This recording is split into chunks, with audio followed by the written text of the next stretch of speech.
In this video, I'm going to take a look at how to create with Adobe Express and how any design can be on brand with just a couple of clicks. I'm using Adobe Express on my desktop, but everything that you see I do here, you can also do in their app. So we're going to be using Adobe Express's brands feature to get all of our designs on brand every time. And if you go over here to the left hand side, you'll see where it says brands, and here you can see the brands that I have already set up. So this is the one for my main business here, Content Undifficulted, and you can see you get an overview on this first screen, and then you can go into each of the tabs to see the content that you have already added. So first of all are my logos. I have two versions of my logo that are added. Then my color palette is right here, saves you having to find those hex codes every single time. Just click on the color palettes and your colors are already there. The same with your fonts, you don't have to be digging out which font you're using each time. You can upload any templates, so these are the ones that I use for my Instagram grid, my Instagram reel backgrounds, so for those thumbnails and that cover page, they're already here and done. And then my assets are my photographs right here. So I have some with the background and with the background already removed. So I don't have to do that step every single time. So setting up your brand really does save you time in the long run because everything is here in one place.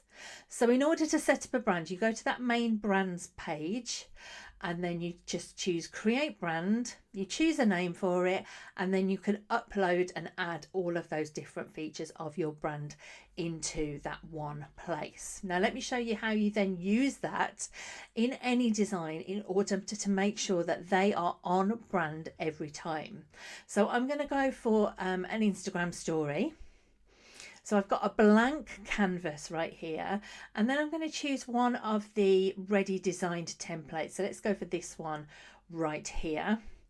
But this is not in any of my brand colors, brand fonts, nothing like that. So to do that, you go over to where it says brands on the left hand side, and because you're in a design, it will then take you to the different brands you have set up. So here are my two brands. I'm going to choose the right one, which is Content Undifficulted. And you can see everything that I added is now down here on the left hand side. But instead of going through each of these separately, right at the top you have this very handy apply brand feature, and when I click on that, in one click it has changed this. So now the background is my brand black, which is just slightly off the darkest black you can have. It's got my pink and it's got my fonts in it.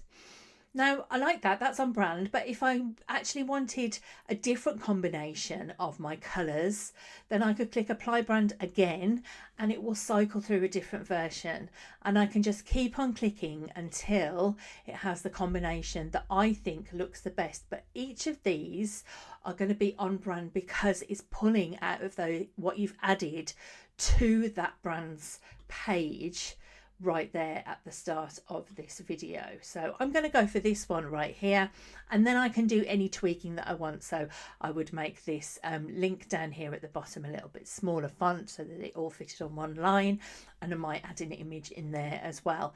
But it's as simple as that, to just cycle through with the apply brand button to get your designs on brand every time. If you can squeeze in one more email into your inbox, then why not subscribe to my extra and difficulted emails? I'll send you helpful advice and tips on creating with tools like Adobe Express, Canva and CapCut.